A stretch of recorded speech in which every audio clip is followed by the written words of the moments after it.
Okay, get started. Today's video, I'll be making a human slop.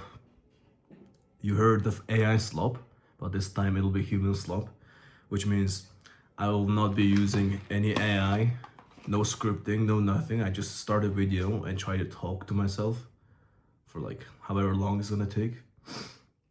So, today's video is about 18-year-old, which is me, answering 18-year-old frequently asked questions from Google. All right, hold up. There'll be no editing, no nothing. It's just me talking.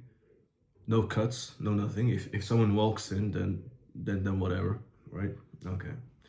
I got these questions on Google, if you can see. Okay. I literally searched up what are the most frequently asked questions from 18-year-olds. Search. Oh, now I realized. The questions are from an AI. The Google AI. Whatever. It's human slop. Okay. 18-year-olds frequently ask questions related to navigating the 2010. Oh my days.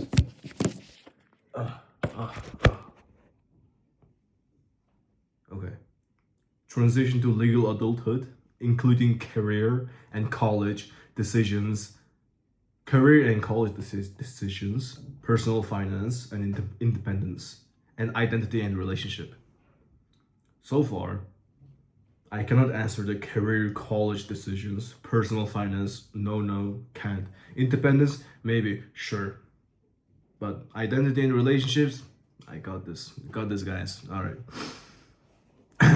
First question. The title is career and college, right? First question. What do I want to do with my life? Or how do I decide what career path to take? I don't know, dude. It's up to you. Like, what a dumb ass question. What do you want to do in life? I don't know, make people happy. I don't know. That's what I do. I just like make people happy, or be awkward. Do anything you want. You're born for a reason. Well, I'm not sure if you're born for a reason, but if you're not sure, make a reason to born. No, really, what? Whatever. Skip. Okay, no skip. How do I decide what career path to take? I have no clue. Depending on your life situation, I guess. You don't really have choice.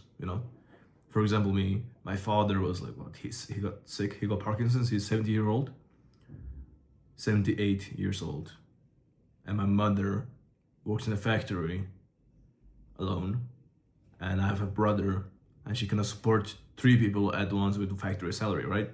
So I had to drop out of high school, and start working. I kind of became my career path. So yeah, just up to what life tells you to. Doesn't matter. Career paths doesn't matter in the future. I mean, as long as you're alive, something will happen anyway. Be optimistic, dude. Just don't stress about it. It's not good. Okay. Second question: which college should I attend, and how much do I fill out on FAFSA? What is FAFSA? No idea. It's like FAFSA. What's FAFSA? No clue. FAFSA form or pay for tuition.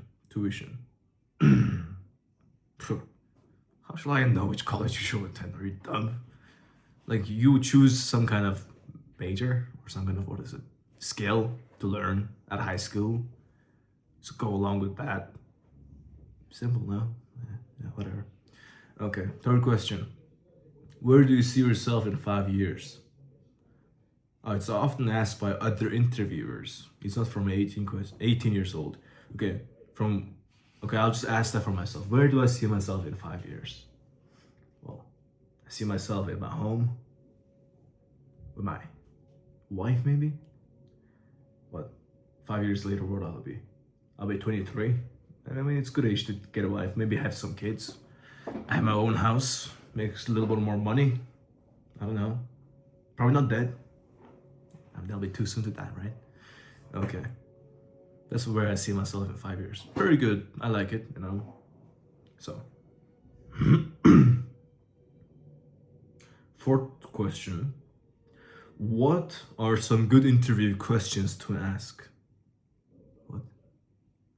What is with this AI slop as a question? I asked frequently asked questions from 18-year-olds, and it's giving me questions from interviewers and applying for a job. I skipped this one. Fourth question skipped. Next to the fourth question. Okay. This one's title is Personal Finance and Independence. Okay. Do I need a budget? How do I create one? Okay, it's very simple. I'll tell you how I spend my money. Because obviously I work a job. So I have money. What I do is I'm 18, I'm young, I'm stupid. And you're also stupid, so why care? 50% all foods and groceries, everything necessary. Yeah, I think that's how you say it. And if that 50% doesn't cover all that, make a little more, increase the percent until it covers it fully. And then the rest of the percent you can fuck around. Wait, I cannot say fuck around, wait. You can go all out. You can just do anything with you want with those money. You know, like if you, let's say you have 70% covered your all life essentials. Okay, you have 30% left, let's say. That means you can just do whatever you want with the 30%. Maybe be a little more responsible of having fun so you can have fun longer. Just it's more about how long you want to have fun. If you just want to go all in with the 30% in one day, you won't have any money left to have fun after all. So, you know, just 50-50 or, you know, 70-30, depending on how much money you make.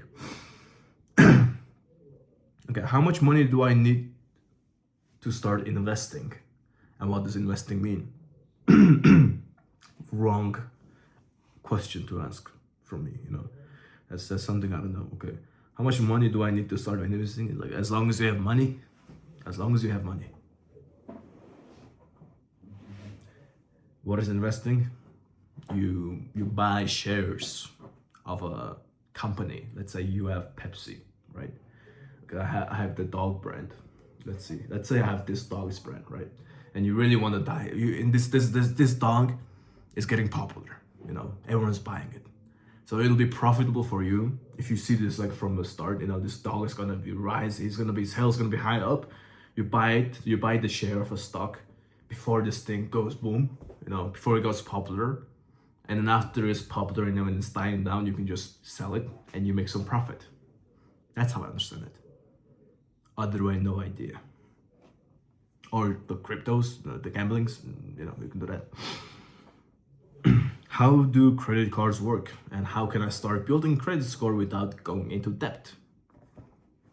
Well, how does credit card work? Okay, so credit card, not sure how it works, but from my understanding, also disclaimer here, if you take any of my my answers and apply it into your life and it doesn't work out, doesn't matter, you're not me. So, you know, just go live your own life. So that's the one disclaimer. Don't come screaming at me. I mean, not like I'll be popular enough to people have screaming at me. Anyway. So how does credit card work? Well, it's a credit card. You get it from a bank. You have to fill out some documents about how much money you make per month, your salary basically. And then if it's good enough, the credit card, they will give you a credit card. And with the credit card, you basically have unlimited money. It's the wrong way to think. Because with the credit card, every time you buy something with the credit card, like small things, groceries, you know, your credit score builds up, right? Or maybe not. Okay, let's say, okay, you use bank's money instead of your money, right? Okay, let's say I have debit card. You use your own money. You put the money in there and you use that money from there and you cannot spend any other money, right? You cannot use it from bank's money. But from credit card, even if there's no money, you can still spend it. But what happens is that after a set day, every month, there will be a bill, you know, it'll accumulate. You'll have minus, I don't know, like $500 in that month. And you have to pay that before that day comes. And if you manage to pay that, your credit score will be boom, you know, it'll be good. If you don't, No, no, no, you'll be bad. So that's how it works. If you understood or not. Okay. What is the next question? Okay. What are my new legal rights and responsibilities now that I'm 18? Example, voting, signing contracts, consenting to medical treatment. I mean, the question answered itself. Anyway, next question. How much? There's eighth, eighth. I think it's the seventh or eighth question, but I'll say eight. Okay. Ninth question. How do I move out of my parents' home? It's simple. You buy a, but you buy your own apartment like I did, and then just live with your parents in your house. So you basically moved out from your parents' house, and you're living in your own house with your parents. But I know you didn't ask that. So what it is that for example, just have a big crazy argument. I mean, it's a big plus if you have a shit relationship with your parents, then you can just move out easily. You can just go away. But it's for the people who have good relationship with their parents, right? So what you do is that you just come clear, daddy, mommy, it's not working anymore. No, that's the relationship. Okay, daddy, mommy, I like to move out. I like to learn how to be independent. I don't want to live alone. I want to live a life. But mom, if I mess up, of course I'll come back. This is to like just reassure them that you won't be gone forever, right? So just say that. But I want to try living on my own. I already have a job, you know, and I want to live my own life. I have this beautiful girlfriend, and I want to live with her, and I will. And you just go away. You don't ask for permission. You just say it and go. That's how we do it. If you ask for permission, first of all, your parents gonna think you're a wimp, right? You're a wuss. You're not sure about your plan. If you were sure, you'll just leave, right? That's how I dropped out of my school. I just said, "Mom, I'm leaving the school." She was like, "No, no, no." It's like, "I'm leaving, or else we're gonna be in generational debt by the time I finish the school." That's what happened, and she kicked me out of my house. I didn't argue back. I just like left, whatever. I have lots of friends, so I can just go live with them. And I came back afterwards. It's fine. She was like, "Oh, I need you." Okay. Well, yeah. You just leave. You say and leave. That's how you do it. Pack your things. You're independent now, right? Pack your own things. Make your own lunch, and then just take a bus. Go wherever you want. If you're living with a friend, with a roommate, go there. If you just bought your own house because you're so good, just go there. Your mom wouldn't argue back, or parents will argue back. If they do, fuck them. Doesn't matter. Sooner or later you have to move out anyway. You have to move out anyway. Might as well do it earlier. Get some life experience ahead, right? So, where's the problem? Only problem is that you're a wuss. Okay. How can I ensure financial security and avoid debt? You don't have to avoid debt. Debt is a cool thing. I heard from the financial advisors, apparently, but I have trouble believing that. I mean, it sounds cool. I don't have the cool thinking knowledge. I don't have the brains to make debt into money, or I'm not even at the age yet. Or maybe I am. No idea. But I'm just a simple guy who's just providing for my little family, trying to live happy. So, debt can answer that. But how can I ensure financial security?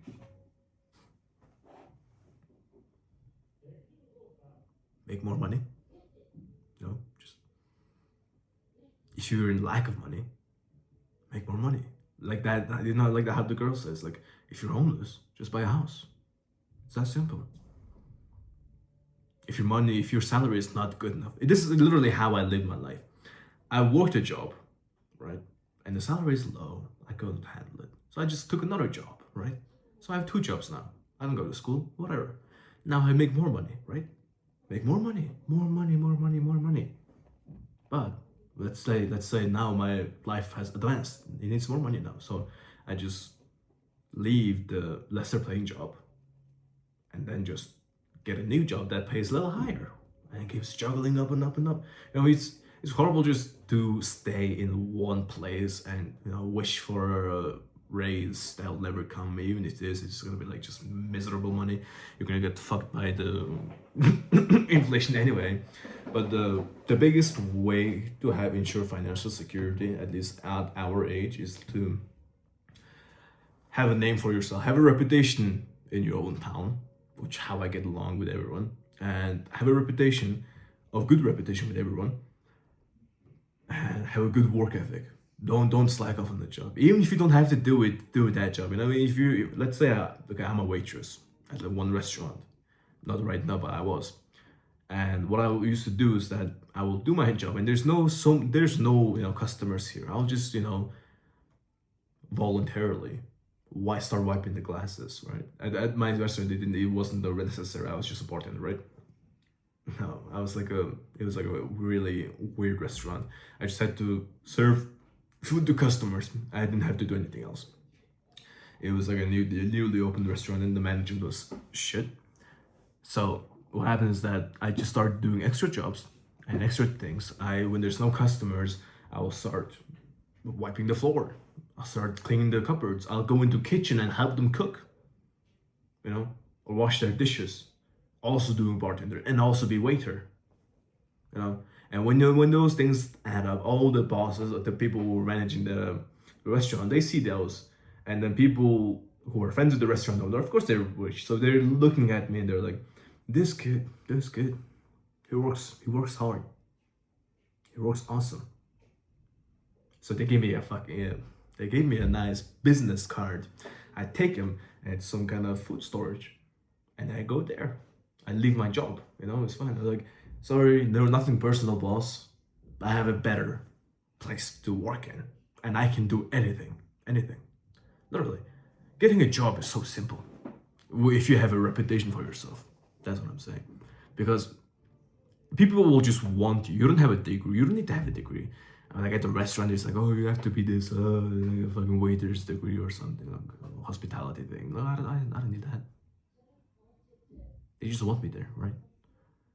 Mando, come here, work for us. Yeah, sure, okay. How much do you pay? Okay, sure, okay, done. Bam. Go there, work. You don't have to know the job. The job will teach you the first 3 days. And the first 3 days, it's easy to understand you. So just work. Easy peasy. Hard work, physical work, doesn't matter. You don't have to be scared of physical work, especially. I work in this warehouse. I unload containers. Hard at first, now it's easy. Plus I got stronger. It's lovely, Builds character, man money. So support your family and move out. And girls like more. Anyway, and also don't be scared of leaving school. People think it's like this is a taboo. Like, I left school. No one gives a fuck. Literally, no one cares I left school. They almost admire that I left school. I might be the outlier, but who knows? I don't care. I don't care. Like if it's bad, if you can't get a normal job, just get a black job. Black job, I mean, it's not a racist term, by the way. It just means there's no contract. You just go do the job and then just get paid on the spot kind of job. The government doesn't know about it. That's kind of job, I don't know if it's allowed to say that in YouTube, but there's jobs like that. You just like show up, like as in like helping your uncle. If you go help your uncle and it pays you a little bit of money, that's essentially a black job, right? Okay. You don't have to pay taxes. Okay. Okay, what question are we at? 4, 8, 10. Okay, now 11th question, and the title is Identity and Relationship, my speciality. It's not. Okay. 11. Who am I and what are my core values?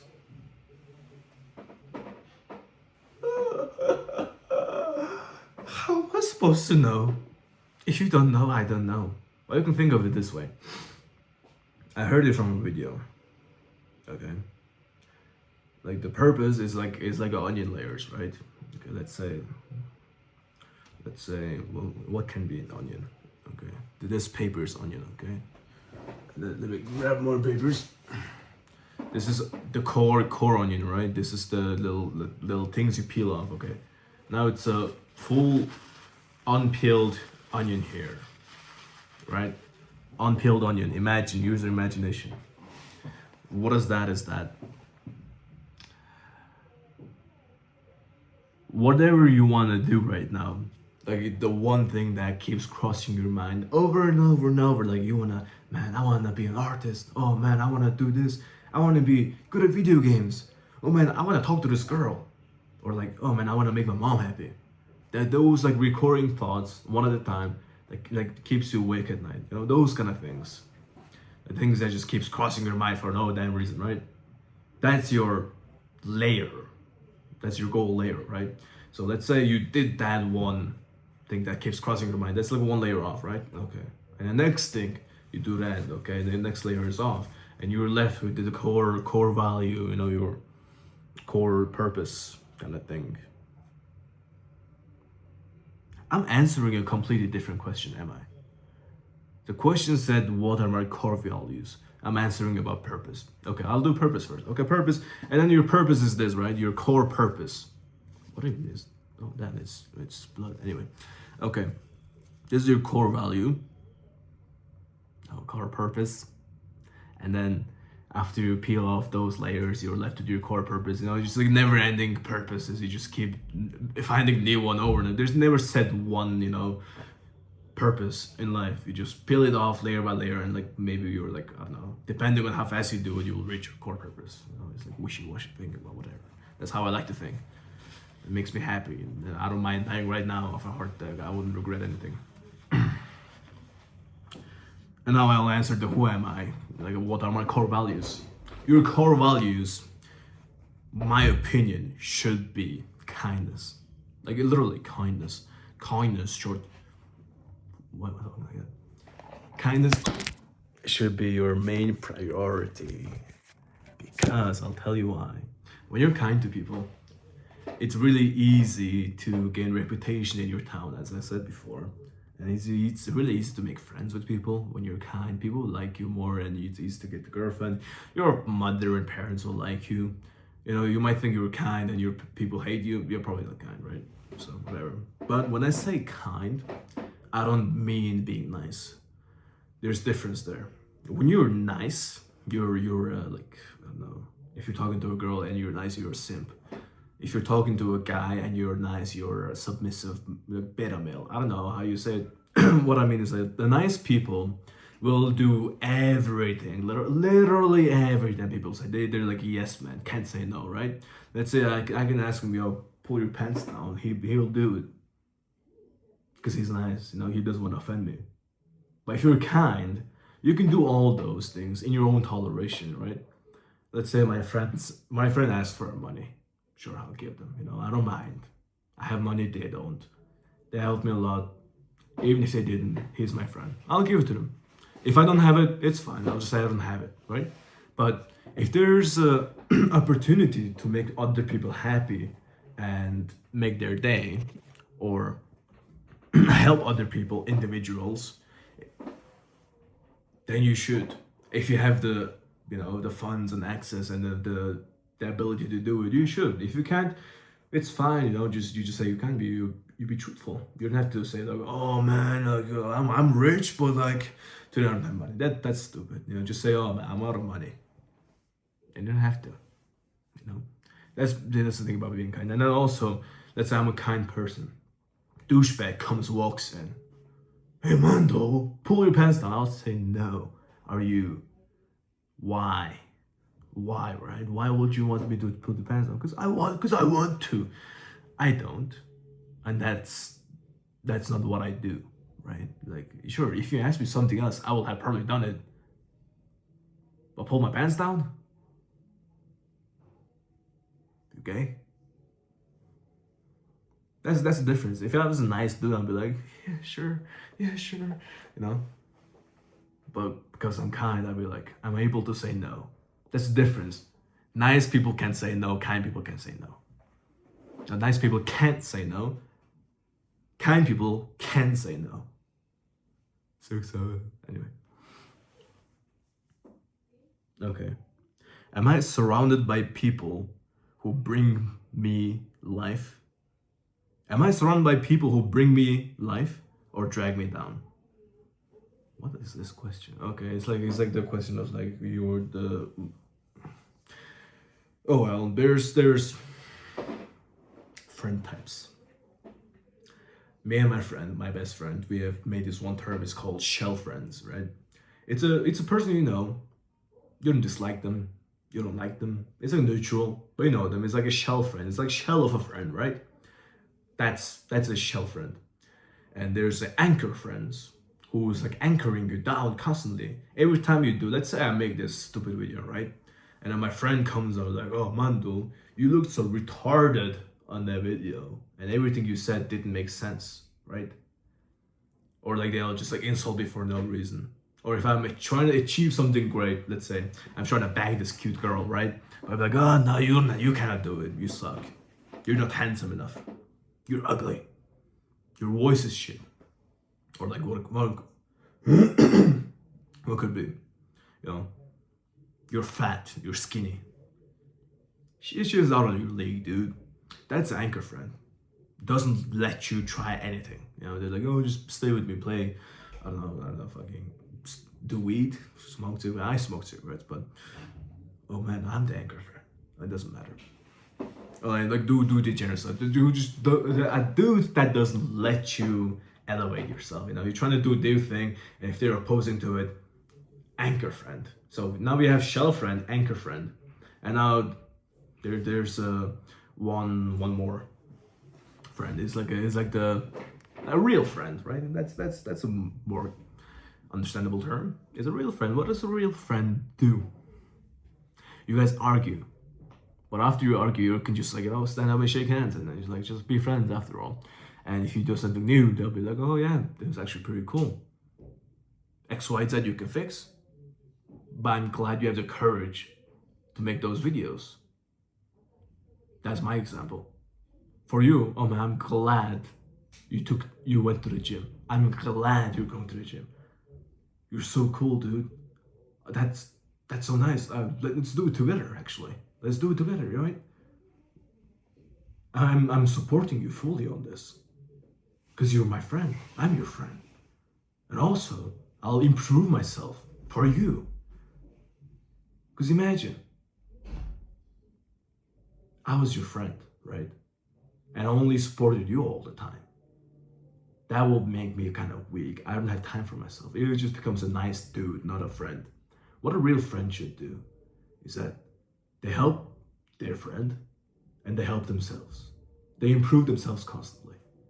Because imagine I was your friend, but now I'm 10 times smarter, 10 times stronger, right? 10 times more funnier. You could pull more love on girls. Or you could just, live a general happy life because you have the support of a great 10x friend. That's a real friend.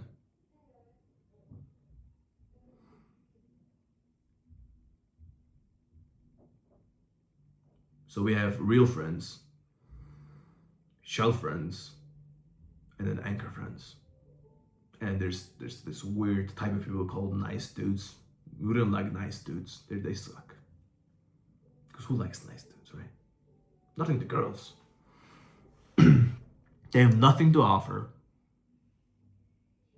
Usually. There's nice dudes who have lots to offer, but they're miserable all the time. Just stop being nice, be kind. What question am I on? Doesn't matter. Next question. How do I navigate dating and romantic relationships? You're 18. You're horny. So are the girls.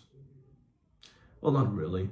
But most of the time, when you're 18 and you want to date and have a romantic relationship, the biggest factor that plays is that how truthful you are to yourself. If you're lying to yourself constantly, if you're lying to that person constantly, I'm not meaning like literal lie, it's like more lie about your character. Let's say I'm on a date. Okay, let's say you're a girl and I'm the guy and we're on a date, right? So I'll start to say like, oh, I support my family, and that means I make lots of money, which I don't, by the way. I make lots of money, and my, just, what do I even say? I'm such a great person. I'm so kind. Like, I'm so perfect. It would just like glaze yourself constantly to impress the other girl.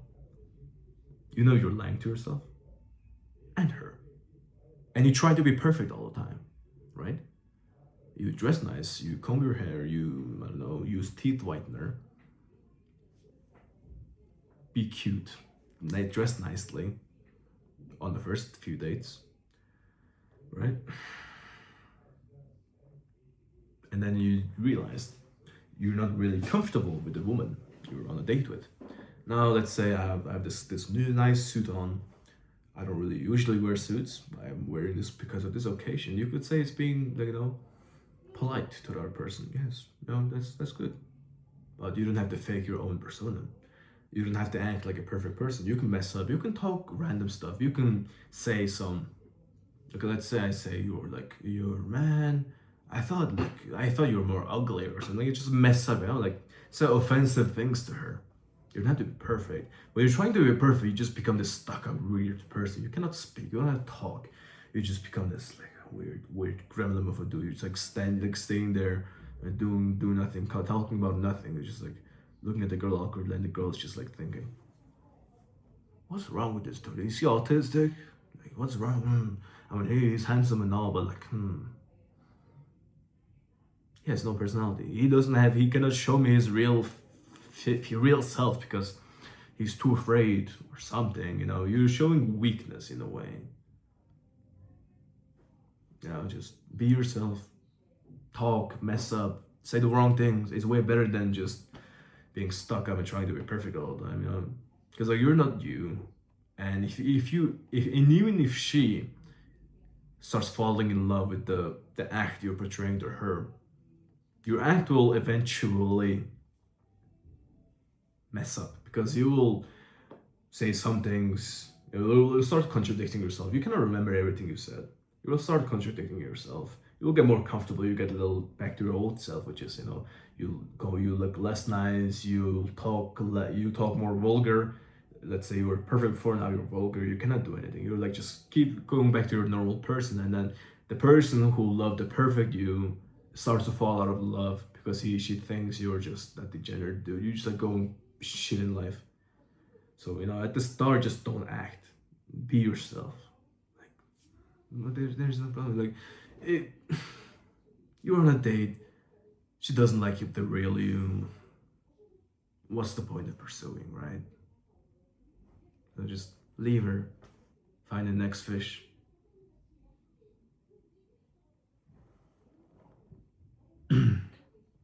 Next question. How can I break habits I wish I didn't have? I have a good example. I smoked cigarettes. I smoke a lot of cigarettes, actually. And I wish I didn't had that. No, I'm lying to us. I don't care that I smoke cigarettes actually. Okay, let's say what's the other bad habit? Let's say jerking off. I jerk off often. So I jerk off every day, right? Every night, 3 times a day, let's say. And I wish I didn't have that because it's affecting my mood. It's affecting my look on the woman. I start sexualizing her. I wish I had that. Because it sucks. Like everything about it sucks. Okay, masturbating alone by itself, it's fine. It's not really harmful. It's actually pretty good sleeping pill. But with porn, like watching this porn, it's like, oh man, oh. It's like, I mean, it feels good at the time, but like, man, it just destroys you. What can I say? Because like, jerking off to a porn. First is fun, okay? First you're watching tame stuff, you're watching the pictures, jerking off to pictures when you start young, and then you find porn sites, you're watching actual porn, two people doing it, and then it becomes weird, you wanna go for more, you start doing this like watching the futas, the chicks with dicks, let's say I'm a woman with a huge cock. For some reason, the futas have the largest cocks for some reason, it's weird. And you start watching bestiality porns, like the horse and dogs on humans, and then becomes furry. I think the furry is first.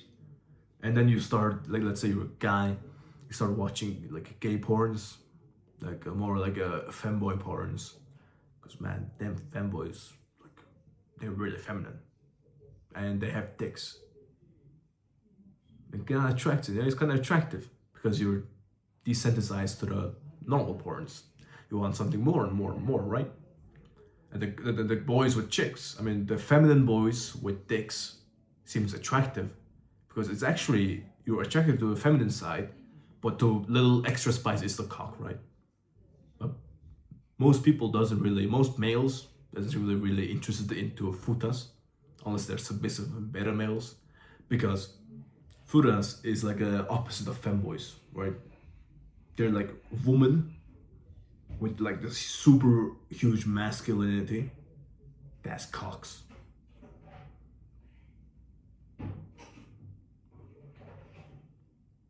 You are gay if you watch futa. It's tolerable if you like femboys, because I mean you're at least attracted to feminine things, right? Except the weird part is the little spice, the dick, and that is not because it's not watching femboys doesn't define your sexuality. It's more about how fucked up you are from watching porn. No, yeah, that's what it is. Bad habit.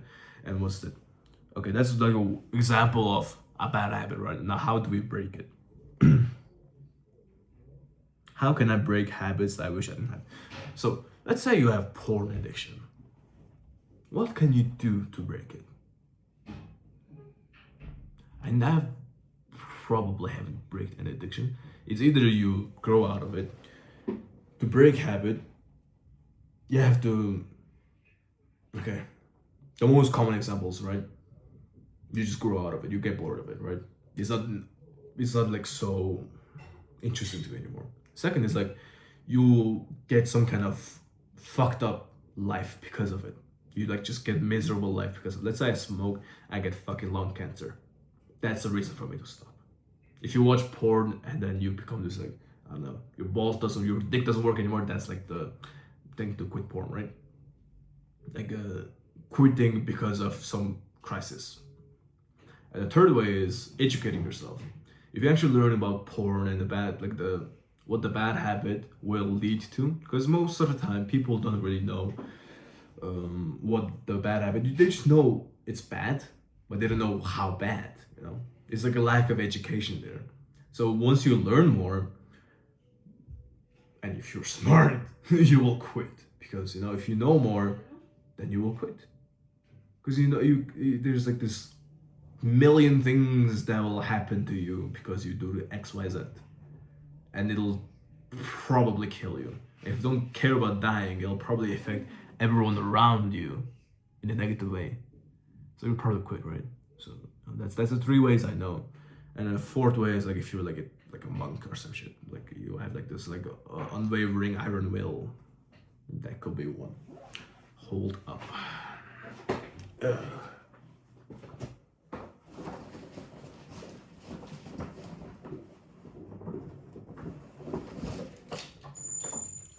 You might be interested in my bed.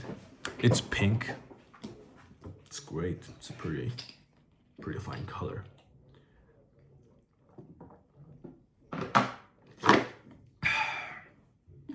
And your mouth does get dry after you talk for a long time. I never believe those YouTubers that are saying, "Oh, it's so hard making videos."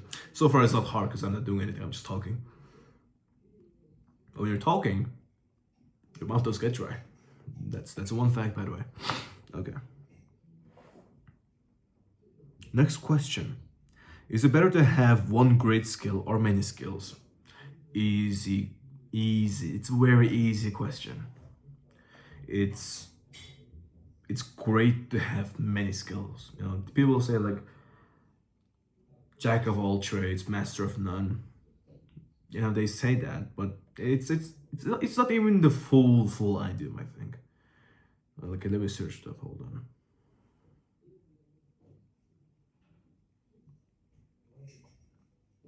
Jack of all trades, master of none. Full quote. So it goes like this: a jack of all trades is a master of none, but oftentimes better than the master of one. I'm the biggest living example. I stay pretty happy in life because I'm just doing everything and anything. For example, I'm like almost certified, almost certified blacksmith. I know basics. I teach English. I go to churches, right? I hang out with people. I go to clubs. I mean, those are not skills, but like I'm just saying I do everything. Okay, let's talk about skills. I know how to drive a car. Okay, sure. That could be a profession in itself. You know, like a cab driver. I know how to drive a forklift for no reason. I just know. I just did it when someone asked me to do it. I did it. I learned it. Now I have a forklift certificate. I can draw. It's shit, but I can draw. It can be something, you know. I do hard labor. I have management skills. I have business skills, right? I know about investing. All of them are skills. I'm good at sales. I can talk. I can communicate. I can lead people, or I can be a good worker. I can be like a good employee, right? You don't have to be stick to one. Like let's say, oh, I'm only an artist, and I only draw stuff.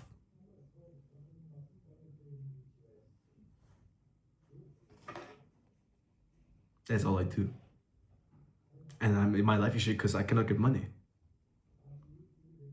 But let's say you're an artist, and plus you're also a forklift driver. Your artist thing doesn't work out, but it's your passion. But because you know how to drive a forklift, because you decided to, you can just go make some money with the forklift thing as a job. It pays a little more because you know actually using some skill. And then you just make money and fund your artist skills, make your passion, you know? Or let's say if the forklift doesn't work out, you can just be a waiter because you know how to serve people, you know how to act nice, you can how to talk with people, you can how to sell stuff. Jack of all trades is better than master of none. And the quote is not fully finished for some reason. Everyone says, oh, jack of all trades, master of none. No. Jack of all trades, master of none, but oftentimes jack of all trades is better than master of none, no master of one. That's my answer. What's my next question? How do I become more confident and more comfortable in my own skin? That's a good question, buddy. I like that question. Google. So, how do I become more confident? It's about doing a lots of shit. You don't believe how stupid and shy and like, how awkward I was. I was like this, like super inward, like it's like I was like this like little weird kid, right? How I fix that is that I just start doing random shit. I go out on runs in the morning to the river because I felt like it. I climb on trees in the park with shorts, no shirt on. I was fat, by the way. I wrestle with random dudes. I race with the people who are jogging around me. I scream when I see a bird in a public place. I go around the capital city. I see a person with nice shoes. I go to them and say, dude, you have nice shoes, right? That's what I do. And every time you do it, you get confident. I go to Starbucks, ask for a free coffee. I got few coffees actually. It's pretty good. It's about confidence. You know, it's a matter of getting rejected a bunch of times, or getting the feeling of getting rejected. And once the feeling of getting rejected dries up, you become numb to it. You just become crazy confident. Because every time you do a weird, like, you know, socially unacceptable thing, you grow more confident. You're walking on a highway, no shirt. People are honking at you. That's a miserable time. But afterwards, you get more confident because you did that one hard thing. The rest of the things feel just so meaningless. To the point that what's the point of being shy and scared about this? That's how you build confidence. But feeling comfortable in your own skin is a different part because all of us are conditioned in a way that we are not comfortable in our skin. Every time you're in school, you're a boy, they're like, oh, you cannot do this, you can do this. Like all your male traits are just, it's like all blown away. So why not? That makes us a bit so good. How you get confident in your own skin is by getting physical with other dudes or doing physical activities. But physical activities, when I say that, I mean like fighting, wrestling, fucking around with friends, right? Not working out. Working out, sure, it can get you comfortable and you're great in your skin a little. No, I'm not sure. It's like, it makes you, sure, strong, muscly, sure, but it doesn't have the immediate effect of fighting. Let's say you go in a fight with your friend, friendly spar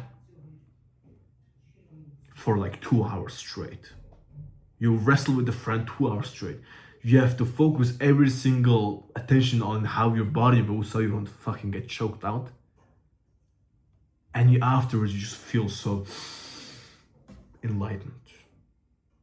It feels so great. It's like euphoric moment. You never had that experience since young age, never. Because no one allowed you to do it, especially in the schools, because they don't want you to do that, because it's dangerous, obviously. But now you're 18. You can rent out a little boxing ring. You can wrestle in the park, right? You can go to the gym. Some gyms have a sparring little area. You just have to convince one real friend, not anchor friend, no shell friends. They won't go, they're pussies. But the real friend, they'll be like, yeah, I'm down, let's do it.